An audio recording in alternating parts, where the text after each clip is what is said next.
All right, 7.2, we're going to get into another extension of solving equations. We're going to look at solving equations with grouping symbols, meaning parentheses, right? Sometimes you'll see brackets, but we're going to look at the grouping symbols with parentheses. We're also going to introduce the concept of having no solution or an infinite number of solution, meaning no matter what number you plug in, it'll still be equal. So our key terms are the null set or empty set, and it's when an equation has no solution, right? Which we can write no solution. You'll also see the empty set there. Um, if you see that, that means there's no solution. That's the same thing, but we'll get used to writing no solution for our answers. And then the identity, it's when an equation is true for every value of the variable. For example, if I have 5x plus 3 and the exact same thing, 5x plus 3, it doesn't matter what I plug in, right? If I plug in a 0, right, you'll see that 5 times 0 is 0 plus 3 is 3, and it'd be the exact same on this side. I could plug in a 1. 5 plus 3 is 8. Plug in a 1 over here. 5 plus 3 is 8. So that's the identity, meaning they're identical to one another. That means no matter what you plug in for the variable, they'll be equal. And you might say, oh, that's easy. I can see that those are the same. But we have to be careful because it doesn't always look like that. For example, I could have 5x plus 10 here, and then right? These don't look the same, but they are, right? Noticing that I have to distribute. Now they're the exact same. They're identical to one another. That would be all number solutions. Okay, so those are the ones that we're going to look at today, as well as solving equations that start with grouping symbols such as this. All right, so solving our equations, right? 7.1, we looked at solving equations with variables on both sides. This is going to be just one additional step. So if I look here, right, I have my left side and my right side of the equal sign. So this side is just 2t. Here I have to do the distributive property, right? 10 times t is 10t, and then 10 times, make sure you do the sign with it, -1 would be -10. So in order to solve this, I have a variable on both sides, right? I want to get the variable on one side, the numbers on the other. So since there's only a variable over here, I'm going to start by going minus 10t, minus 10t. So simplifying, 2t minus 10t is -8t. Here, 10 minus 10 cancels out. Make sure the sign drops with it. That would be -10.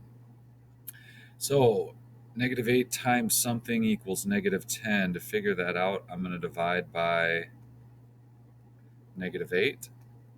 So here, right, that cancels. That's 1t is equal to, negative over negative is positive, right? So 10 over 8. That's not how I want to leave my answer. So here are some options. I can reduce that, right? 2 goes into both of them. I could leave it as 5 over 4. Or I could leave that as 1 1/4. Or I could put it in decimal form. Okay, the problem doesn't tell me how to leave my answer, but a lot of times you'll see round to the nearest tenth, right? If that was the case, we'd have to do 1.3. But if it doesn't say, any of those answer choices are fine, a fine way to leave your answer. Now, number two. Number two has grouping symbols, right? Our parentheses on both sides. So I'm going to start here. 5 times a is 5a. 5 times, right, this would be -4 is -20. Here, 3 times a is 3a. And then we're going to have to do 3 times 1.5. And we should get 4.5. Oh. So we get positive 4.5. Let's try that again. All right, so now I have variables on both sides. Now look at, there's a variable term and a number term on the left, variable term and a number term on the right. So it doesn't matter which way we go. I'm going to bring the variable to the left side, and then I'm going to bring the numbers to the right. So I'm going to start by subtracting 3a. Erase that little mark there. It's not supposed to be negative. So minus 3a from this side, minus 3a from this side. So here, 5a minus 3a is 2a.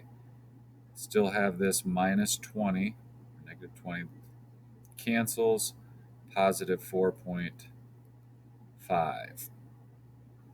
Now, my variable term is on the left, so I want to get all the numbers to the right. So I'm left with just a. So I'm going to start by going plus 20, right? Because that would get rid of this negative 20. So that would cancel. I have 2a and 24.5. I'm going to divide both sides by 2. And we get a equals 12.25. Okay. Doesn't tell me how to leave my answer, so that's perfectly fine. Now, if it says round to the nearest tenth, then you would have to write it as 12.3, but it doesn't, so we're going to leave it as 12.25. Now, number 3, put one in here like this, so that we know, we see an example where the variables are just on one side. And we do this a little bit different than we did in 7.1. So start the same, right? I have to get rid of the parentheses. So 2 times 2w is 4w. 2 times 5 is 10. And then I still have this 2w equals 46. Okay, I'm going to change the color real quick and just show you a common mistake that I see. I see in problems like this, students will do minus 2w, minus 2w. Now, if you notice, I minused 4w from the left side and I did nothing to the right. This will not remain equal if I do that. So I have to recognize that the variables are on the same side of the equation. They're both on the left. So really, I just combine them, right? I have 4w and 2w. That gives me 6w plus 10 is 46, right? I don't have to bring this from one side to the other. They're both on the same side, so I just combine them. So now here's my variable term. I'm going to get rid of the numbers. I'm going to go minus 10. So we have 6w cancels, it's 36. Divide both sides by 6. We get w equals 6. Now, here's the good thing with equations, right? And we could do this for any of the three.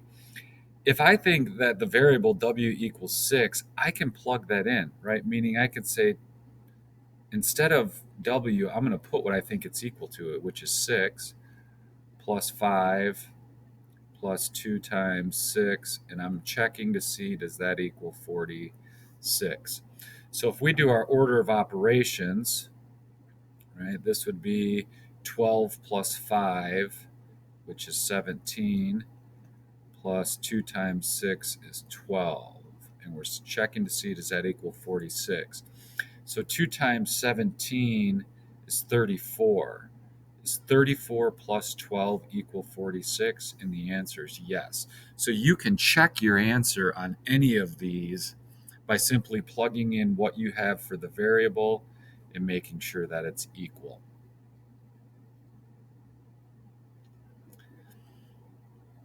Now, we talked at the beginning about looking at the empty set where we would have no solution, and then a problem where we would have the identity where all numbers would work. So kind of two extremes there. So when we look at no solution, It means that no matter what I plug in here, right? If I plug in a 1 to both sides, they're not going to be equal to. I could plug in everything that I can think of, any number, and it's not going to be equal. All right. And we'll get into graphing these in graphing situations later on. And you'll find that when we actually solve an equation, we're finding that there's a point of intersection. Okay. Well, two lines will always intersect unless they're what? Right. And if you're thinking parallel, right, think of railroad tracks. There's parallel lines right there. They'll never intersect, meaning they'll have no points in common. So that's what these are essentially. If we look at a picture diagram, there's no common points between them. So here's what it looks like. So I have a variable on this side and I have a variable on this side. And if you notice that the x value, right, or the coefficient on this variable term, they're the same in both, right? They're both positive 2. So here's what happens. So I'm going to subtract 2x from both sides. And I see that it cancels over here. I'm left with 5. And it cancels over here, and I'm left with 3, right? And so here's my equation. 5 equals 3. Does 5 equal 3? And the answer is no. So there's no way, right, that we can make these two equal. So we would just say there is no solution to this problem, right? And no matter what you plug in there, it's not going to be equal. All right, so here's another example where I have to, right, so I get 4x plus 3 and 4x minus 4, right? Don't forget to multiply that second one, and it's a negative 1, right? The sign in front goes with it. So 4 times something plus 3, right? So let's just say I do 4 times 1, right? I get 4. 4 plus 3 is 7. There's no way to have that same value here and subtract. So here I'm adding 3 to this term, and here I'm subtracting 3 to that, or excuse me, subtracting 4 from that same term. There's no way we can make these equal. But again, here's what it looks like when we solve. So I'm going to go minus 4x minus 4x, right? And you'll see that the variable term cancels out on both sides. And we have an untrue statement, right? 3 does not equal negative 4. There's no solution to that. Now, the other example is having all numbers as a solution. So essentially, the two sides are going to be the exact same, right? And when I look at number 1, the left side looks totally different than the right until we simplify. So if I go like this, that will give me 4x. Here, 2 times negative 1 is negative 2 plus 6. And then on this side, it's just 4x plus 4. Okay, they look similar, right? Meaning my coefficient on the variable is the same on both. However, the number's not, but if you look, these are on the same side. I can combine those together. Negative 2 plus 6 is positive 4. Right? And again, you might not recognize it. Okay, so we'll go minus 4x, and I know that cancels here, and we get 4 equals 4. Is that true? Answer is yes. And so that would be all numbers, right? And you can check, right? Meaning if I plugged a 1 in here, 4 plus 4 is 8. Plug a 1 in here, 4 plus 4 is 8. Okay. Plug a 0. 0 plus 4 is 4. 0 plus 4 is 4. So it doesn't matter what I plug in for x, they are going to be equal. All right, number 2, again, okay, they look similar, but it's kind of a little bit confusing because they're not in the same order. So I'm going to start by adding 3x to both sides. Negative 3 plus 3 cancels, so here we're left with a 3. Negative 3 plus 3 cancels, we're left with 3. And those are equal to each other, right? So that's telling me no matter what I plug in for this term, when I add 3 to it, they're going to stay the same. So that would be all numbers.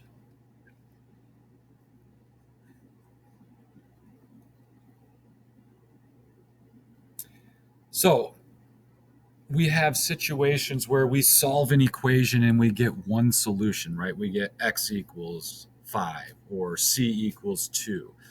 And then we just looked at special situations where there's no solution or where all numbers are. So I want you to pause the video here and I want you to try these 4 problems.